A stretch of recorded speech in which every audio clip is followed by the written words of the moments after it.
Hi, I'm Tara Lee Cobble of the Bible Recap podcast and book, and today you and I get to talk about the verse of the day, Proverbs 19:17. Here's what it says.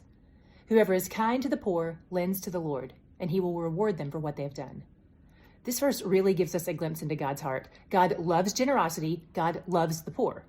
What's interesting to me about this verse is that King Solomon is the one who is attributed with writing it, and he was the wealthiest man who ever lived. Sometimes it can be easy or even natural to despise or mistrust people who have a different socioeconomic status than us. So it would have been very natural for him as a wealthy person to have turned his nose up at the needy, or even to have been so removed and distant from them that he didn't even think about them at all because he was so sheltered away in his palace. But not only was Solomon the richest man who was living, he's also the wisest, according to 1 Kings chapter 4.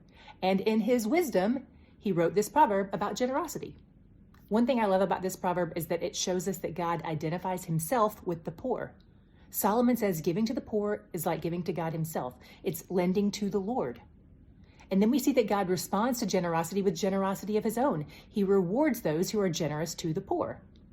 Now, to be fair, it doesn't say what he rewards us with. We can't go around assuming that this means that if you buy a poor person a $10 dinner, that you're going to find a $20 bill on the sidewalk. That's not necessarily how this works, and that's actually a good thing because God's generosity occurs on a much bigger scale, on an eternal scale. It's possible that it means you might get a financial reward, sure, but it's also possible that it means something less tenuous and fleeting, something more substantial, like joy and peace or humility and gratitude. Maybe he rewards you with greater character. After all, the very act of generosity is demonstrating that you trust God to provide. You're building your character through that by demonstrating that trust, because it shows that you trust that God will meet your needs, even as you give away some of your means. So today, how will you be generous? Today, how will you demonstrate God's love to the people around you?